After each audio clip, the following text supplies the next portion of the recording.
This is Ty with Acadiana Garage Doors, bringing you today a couple of tips of how to prepare for what's to come with the approaching storm. So the first thing you want to think about is your motor. This is one of the most common causes for cost after a storm. If you have electricity that turns off, when it comes back on, it sends a surge and it knocks that circuit board out. The quick fix, the easy way to get around that is you literally just unplug the plug. It's a standard 3-prong outlet. Just unplug it from the motor or from the ceiling. And don't plug it back in until your electricity comes back on. Again, if you plug it back in, that electricity comes back on and it zaps that circuit board. So from a motor aspect, that's really all you got to do. Just unplug it from the ceiling. From a door, what can we do from a door aspect? Well, the first thing you need to know is, do you leave the door open or do you close it?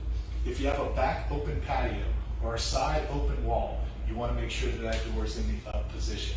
Garage doors are meant to withstand wind blowing into it, not wind blowing out of it. If everything isn't closed, you got a completely enclosed garage, keep that door closed.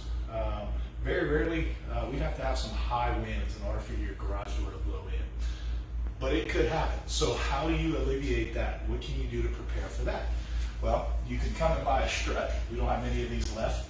So give us a call, we'll let you know what we have available, but more than likely we'll be out of this quickly. So if you don't have a strut that you would apply to the inside of the door, what else could you use? People do use 2x4s. You do the same thing. You apply the 2x4 to the back, screw it into the side, here, and go all the way down. But remember, you also have to have a vertical support piece. So you get your 2x6, fasten it into the ground with an ankle bracket, go all the way up with it, and fasten it into the header or into something solid overhead.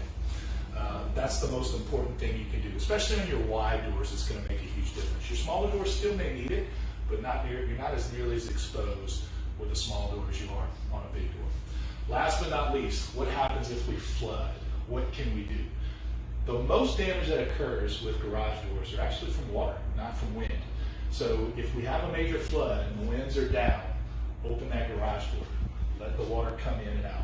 If it becomes a situation like 2016 where we have recovery vehicles or rescue vehicles that come in, all that water that's being shot out from those vehicles is going to blow that door in. So just open the door up, give it a crack, maybe a foot or two, as long as there's not a lot of wind coming through there. Again, if there's a lot of wind, you got to keep it closed and deal with the damage after the fact.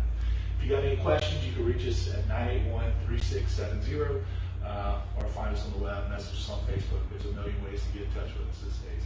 Stay safe, Acadiana, and